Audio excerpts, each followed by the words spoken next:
সালে বলি জোর হলো না। 14 সালে যে নির্বাচনটা হয়েছে, এই নির্বাচনটা হয়েছিল মিডনাইট ইলেকশন। এই নির্বাচনটা হয়েছিল 18 নির্বাচনটা ছিল মিডনাইট ইলেকশন। 2024 সালেও ভোট চুরি হয়েছে, 14 সালেও ভোট চুরি হয়েছে, 18 সালেও হয়েছে, 24 সালেও হয়েছে। তবে এই ভোট চুরিটা করা হয়েছে ফল প্রকাশের আগেই ভোটটাকে চুরি করা হয়েছে।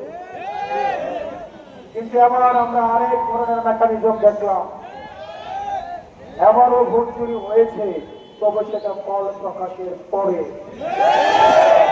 আমরা দেখলাম দেশের 70% মানুষ গণভোটে হের পক্ষে ছিল, কিন্তু আমরা দেখলাম নির্বাচনের পরে এই ভোটটাকে চুরি করে ফেলেছে।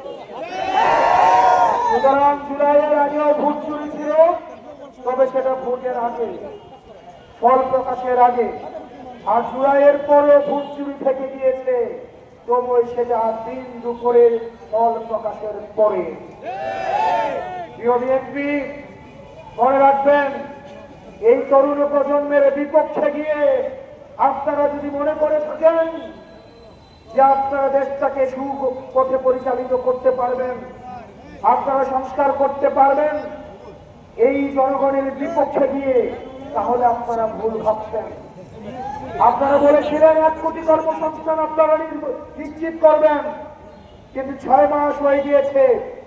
1 কোটি দূরে থাক, 50 লাখ দূরে থাক, 10 লাখ দূরে থাক, 1 লাখ দূরে থাক, একটা কর্মসংস্থান আপনারা নিশ্চিত করতে পারেন নাই। বিএনপি সরকার আগে বিদ্যুৎ মানুষের বাড়িতে মাঝে মাঝে যেত, আর এখন বিদ্যুৎ মাঝে মাঝে আসে। বিএনপি সরকারের জনগণের হাতে হারিকেন আর মোমবাতি জ্বালিয়ে দিয়েছে, হারিকেন আর মোমবাতি ধরিয়ে দিয়েছে বিদ্যুতের পরিবর্তে। আমরা দেখেছি বিদ্যুৎ মন্ত্রী সংসদে দাঁড়িয়ে উনি অসত্য তথ্য দিচ্ছেন। উনি বলছেন সারা দেশে নাকি কোনো লোডশেডিং নাই।